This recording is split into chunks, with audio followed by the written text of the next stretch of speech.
इस वक्त भारतीय वजीर आज़म नरेंद्र मोदी के भारत में इंतहा पसंदों को मुकम्मल छूट दी जा रही है और पुरअमन एहतजाज करने वालों पर तशद्दुद किया जा रहा है। आज के हिंदुस्तान में इंतहा पसंदों को रियासत की मुकम्मल सरपरस्ती हासिल है। नरेंद्र मोदी के फाशिस्ट तर्ज हुक्मरानी को चैलेंज करने वाला कोई नहीं है। कांग्रेस जैसी बड़ी जमात शिद्दत पसंदी के सामने बयानियां बनाने में नाकाम हो चुकी है। पिछले दिनों भारत की इंतहा पसंद हुक्मरान जमात की तर्जुमान ने हुजूर अकरम सल्लल्लाहु अलैहि वसल्लम की शान में गुस्ताखी की, मगर वजीर आज़म नरेंद्र मोदी बीजेपी के इंतहा पसंद अनासिर को सजा देने के बजाय एहतजाज करने वालों के घर गिरा रहे हैं, पुरअमन मुजाहिरीन पर तशद्दुद करवा रहे हैं, उन पर मुकदमात बनवा रहे हैं और जेलों में डलवा रहे हैं। कई मुस्लिम ममालिक के दबाव के बावजूद मजम्मत का एक लफ्ज़ नहीं कह रहे हैं। गुज़िश्ता दिनों भारत में एक ऐसा अफसोसनाक और काबिल मजम्मत वाक़या सामने आया जिसे मुस्लिम ममालिक ने एक रेड लाइन के तौर पर लिया और एक जारहाना पोजीशन ली। वो मुस्लिम ममालिक जो एक दूसरे के हरीफ समझे जाते हैं और भारत के करीब समझे जाते हैं, जिनके भारत के साथ अहम सिफारती और मुआशी ताल्लुकात हैं, उन्होंने भी मोदी हुकूमत की मजम्मत की, मगर इसके बावजूद मोदी सरकार इंतहा पसंदों की पुष्टपनाही कर रही है और मुसलमान मुजाहिरीन के खिलाफ कार्रवाइयाँ की जा रही हैं। मोदी इंतजामिया ने वाक़े के जिम्मेदारों के खिलाफ मौतली के अलावा कुछ नहीं किया है, लेकिन इस नाइंसाफ़ी पर एहतजाज करने वाले मुसलमानों के खिलाफ कार्रवाइयाँ हो रही हैं। मोदी सरकार की सरगर्मी के खिलाफ एहतजाज ने जुमे को शिद्दत पकड़ी जब मुख्तलिफ शहरों में जुमे की नमाज के बाद जुलूस निकाले गए और पुलिस ने जगह जगह मुजाहिरीन पर बदतरीन तशद्दुद किया। तशद्दुद के नतीजे में कम से कम 2 अफराद शहीद हो गए जबकि मुतादिद जख्मी हो गए, जिसके बाद मुजाहिरों में मजीद शिद्दत आ गई और रियासत में लॉकडाउन भी तेज हो गया। रियासत झारखंड के शहर रांची में पुलिस ने मुजाहिरीन पर सीधी गोलियां चलाईं और मुदस्सिर नामी नौजवान सर में गोली लगने से शहीद हो गया।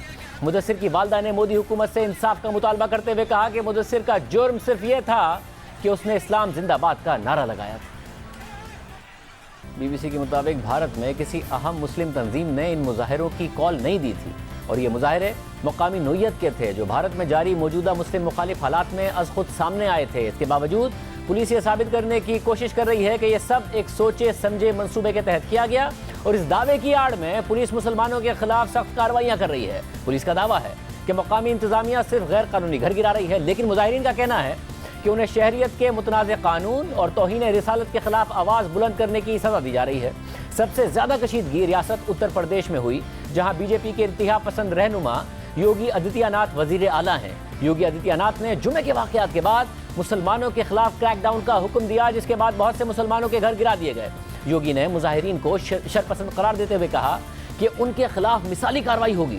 इसके बाद थानों में भी मुस्लिम नौजवानों को बदतरीन तशद्दुद का निशाना बनाया गया। यूपी की रियासती असेंबली के रुकन और वजीर आला योगी आदित्यनाथ के साबिक मुशीर शलाब मानी ने मुस्लिम नौजवानों पर पुलिस तशद्दुद की एक वीडियो शेयर करते हुए लिखा कि बागियों के लिए रिटर्न गिफ्ट। प्रयागराज यानी इलाहाबाद में मुस्लिम तालिबा आफरीन फातिमा का घर गिरा दिया गया और उनके वालिद, वालदा और बहन को पुलिस गिरफ्तार करके ले गई। आफरीन फातिमा ने एक वीडियो बयान में बताया कि किस तरह उनके शहर में मुसलमानों के घर गिराए जा रहे हैं और उन्हें हिरासा किया जा रहा है।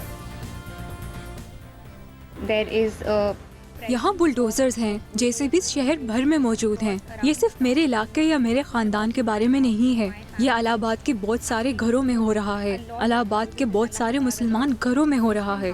मेरे वालिद जैसे बहुत से समाजी कारकुनों को हिरासा किया गया और उन्हें डराया जा रहा है।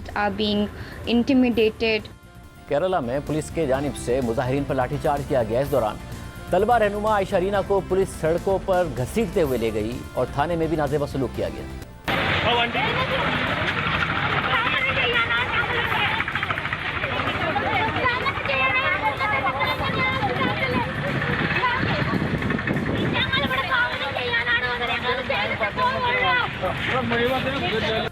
वज़ीर आज़म मोदी का भारत मुसलसल नफरत, अदम बर्दाश्त और आज़ादी इजहार राय को दबाने की राह पर गामजन है, मगर भारत नरेंद्र मोदी की सरबराही में इस नहज पर एक दिन में नहीं पहुंचा है, बल्कि इसकी पूरी एक तारीख है। तालीमी इदारों में हिजाब पहनने पर पाबंदी लगी तो तालिबात ने इंसाफ के लिए अदालत से रुजू किया, मगर अदालत ने उनकी दरख्वास्त मुस्तरद कर दी और हुकूमती पाबंदी को बरकरार रखा।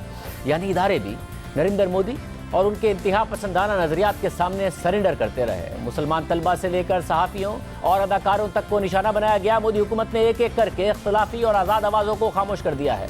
भारत में वही खुलकर बात कर सकता है जो मोदी हुकूमत के हक में बात करे, क्योंकि मुखालिफ आवाज़ें खामोश हो गई हैं या करा दी गई हैं। भारतीय माशरे में इख्तिलाफ राय की कोई गुंजाइश बाकी नहीं छोड़ी गई है और जिन माशरों में इख्तिलाफ को दबा दिया जाए वो माशरे आमरीत का शिकार होकर तबाह हो जाते हैं।